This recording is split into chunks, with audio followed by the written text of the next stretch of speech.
Gentlemen, welcome back to the MLG Spring Arena. I'm DJ Wheat, joined by Grubby, and there's definitely a couple things that we're about ready to talk about here. Before we talk about the scores and where everyone lies, you might be saying, Wheat, what happened to your jacket? Well, let me tell you something. I was just on the Dr. Pepper stream, and QXC gave me the most intense training session I've ever had. It was so hot, I had to take it off, and they said, that's cool. So thank you, QXC. Yeah, he was going rough on you, man. He was like, Wheat, go, do this. And so it was quite the workout.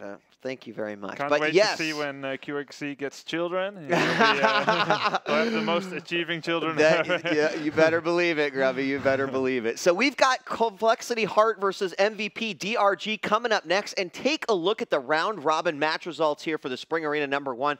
Marine King continues his tear through the round-robin 4-0. Gonzi, Violet, Heart, Parting, and DRG all sitting now in a 5-way tie, 2-2. Yeah, not a big surprise when you judge the general skill of each of these players here. I didn't think we're going to end up with a 4-0 or a 0-4. Marine King, however, doing what he does, taking tournament after tournament, so far sitting in a very nice lead without anyone too close. But we see these players, and they're all on a 2-2 score. So now really this unique part of the 3-map series becomes relevant in this MLG round-robin system, because Gonzi, he's actually got the best map score of everyone, and Heart is ahead of Dongraegu. We see Heart is with a 6-6 score, Dongraegu with a 5-7, so now that they're facing off, Heart is currently ahead, but no matter what the result, if Dongraegu wins against Heart, he will be ahead both in map score and in match score. So however, if Heart does a good score, he's going to have one of the best score differentials of anyone, even if someone catches up with a 3-2. Yeah, I mean, you make some great points there. And, like, as we have this 5-way tie, it means that every single match from this point is going to push someone closer to elimination and obviously someone closer to that top spot. But the big question is can Marine King even be bested at this point? I believe that he's got 3 more matches that he's got to complete. So, you know, if he can continue that tear of being undefeated, then I don't think that's possible. But with the 5-way tie that we've got going on, I'm kind of looking at Heart again. This is another one of these interesting matchups, Grubby, where the person who wins is going to set themselves so much further ahead of everyone else. And, DRG is still a favorite amongst a lot of people out there. Heart's becoming a quick favorite. Obviously, MKP remains in his spot. But Violet, who defeated MC 2-1 earlier, like, we've had some amazing results all day long. Yeah, and I didn't expect to see MC somewhere hovering around the bottom. Parting is redeeming himself for yesterday's, I want to say, almost abysmal performance. Did really good against Dongraegu, taking a first 2-0 lead, but then finally giving away the third. But still, beating Dongraegu by no means any small feat. Yep. And let's go ahead and get in and start to focus a little bit more on the players for this game. We've got DRG with a ZVP win ratio of 68%. Heart, his TVZ, really phenomenal right now, sitting at 88%. But keep in mind, it was Violet that did defeat Heart, lowering that TVZ win ratio just a little bit. And, we talked even a little bit about the differences between DRG and Violet and sort of, their styles and how they go out.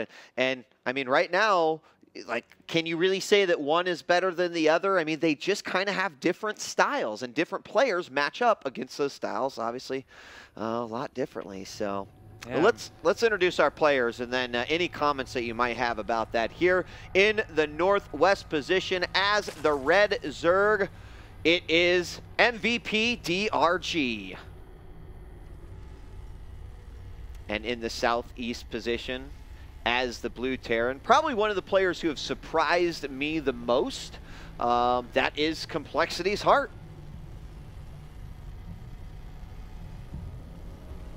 Yeah, and I saw a pretty impressive win rate there in the TVZ matchup for Heart, 88%. I don't think it's over as many games as some of the other players. Yeah, right.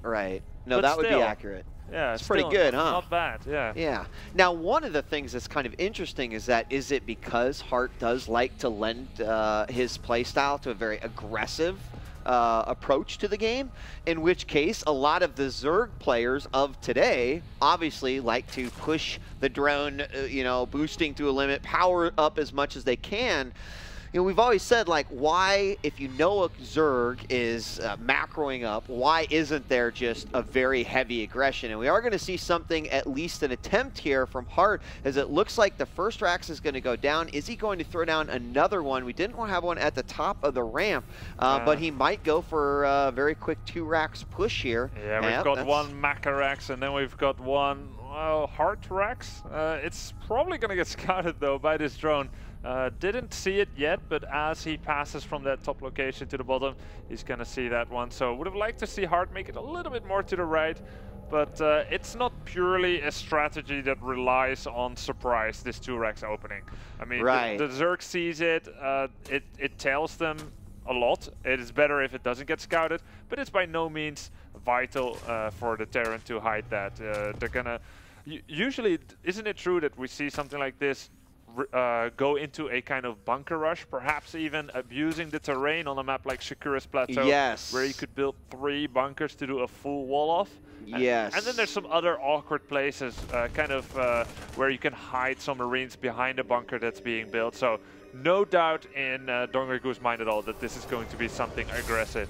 Yeah, and the question is just how much aggression will we actually see come out here? In fact, we're going to have a scouting SCV make his way over here. There are going to be some drones pulled down almost immediately, Grubby, and this is pretty standard response. Anytime you can get a jump on that SCV that's building the bunker, but just outside of range, he actually could have dropped it down right there, but waiting as we have 2 more Marines along with the initial Marine coming out across the map. The natural hatchery is now completed. Are we going to have a spine crawler immediately, or is he just going to deal with this in a normal capacity? The pool is up. He's going to get 2 queens at both of his hatches, and it looks like this is already done with. Looks like he's already decided, I'm not going to commit to anything here. Yeah, I'm not sure. I mean, you can keep saving up those Marines and keep that threat on, but I feel like part of it is maybe he did hope that the bunker, that the barracks didn't get scouted, and as soon as the opponent scouts it, the Terrans usually say like, okay, I'm gonna be that much less effective with it, so probably I shouldn't push it too hard. And it takes a really excellent player to say, well, I'm gonna expect you to not do it anymore because I've scouted it, so I'm not even gonna respond too heavily. No spine crawler. It takes a lot of guts, but it was the correct choice. I mean, he did make a few extra lings than I think he probably normally would have made, but if that stops it completely from killing you, then I don't think that it's a terrible decision at that point. That's true. It's always good to not die and lose the game. Yeah, exactly, right? If you can pick to survive, it would be usually my pick to try and survive. I'm with you. Now, Hart, who has sort of been a master of positioning all weekend long with these unique placements of his Marines and armies. Yeah, he did exactly that, where he left himself out in the middle. Now, what is left is a Zerg force here at the front base that's going to do absolutely nothing, and he does have 8 Marines that are making its way over. That spine crawler that would have gone down right away could have been good, but enough queens likely here to defend along with that spine crawler. But Hart pushing it to the limit, kind of, again, using that unique positioning to his benefit. Yeah, and I think that is kind of what defines him. It's too simple to say he's just a cheesy or an aggressive player. It's how he uses it, and isn't that always quite true about a lot of things in life as well as in the game? I mean, he's hiding behind those behind that brush. He killed roughly like 5 to 7 Zerglings, and then he kind of went to check out what's up at the Zerg base. He saw 3-4 queens, which, by the way, I really like from Dongraegu. Yeah. Anytime that you can use queens mainly to defend attacks, it's gonna help, because after that you can use it for transfuses. You can obviously hit all your larva injects and still spread out a lot of creep, which really helps in this matchup. I mean, look at it already. Like, the creep is already fanning out from his natural, and we do have these Marines still on the field, but they obviously don't want to get caught up on this already established creep highway. The 3rd is going up as well.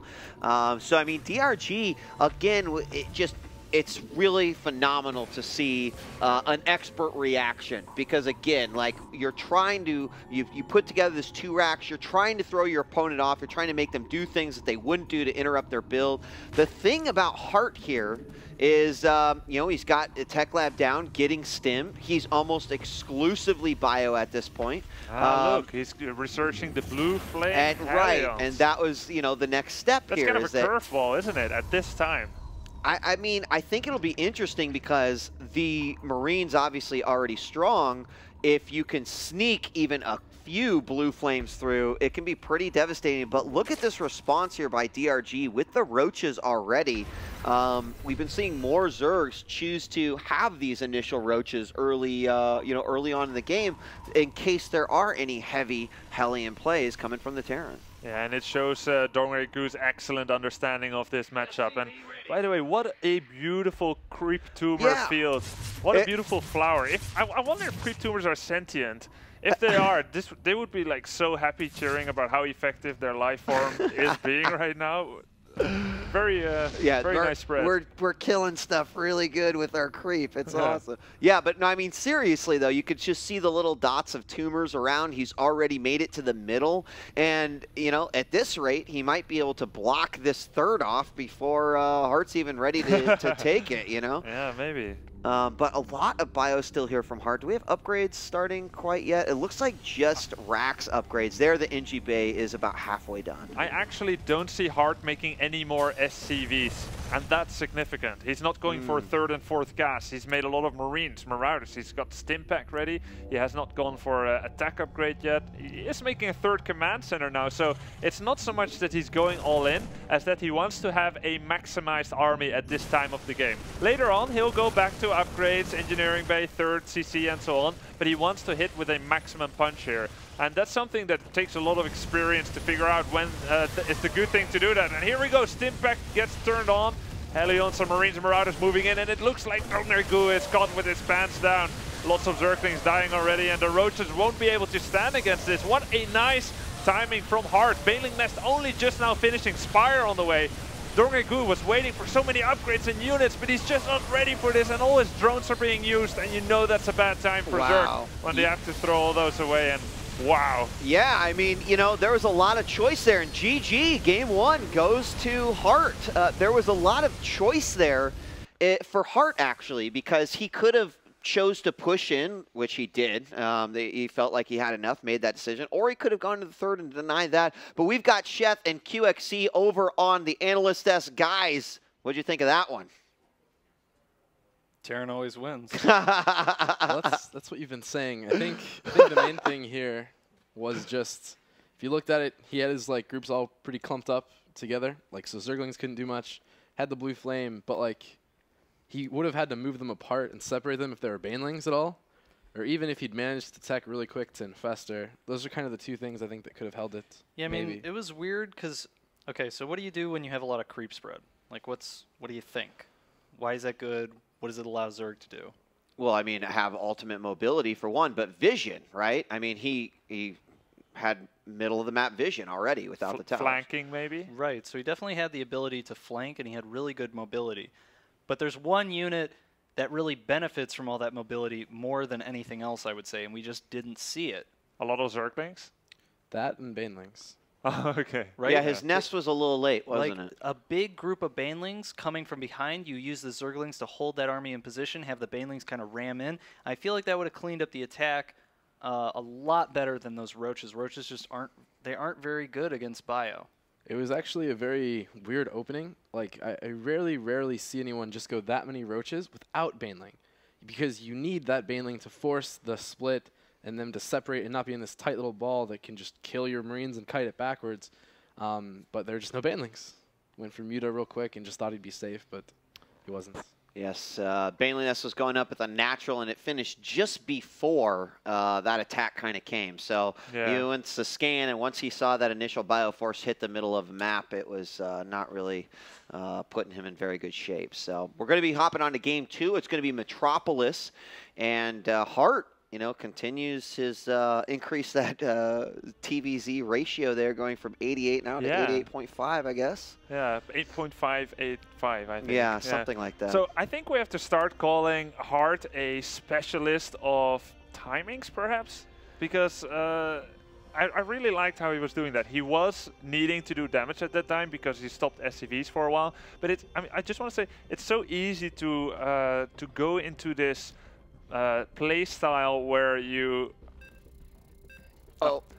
It's so easy to go into this play style where you keep making SCVs, like you're very proud of how you can macro manage everything. You build a few extra buildings. You keep getting ready for the late game. You make your third. Finally, you have your third. You make your fourth, and so on. But he says no.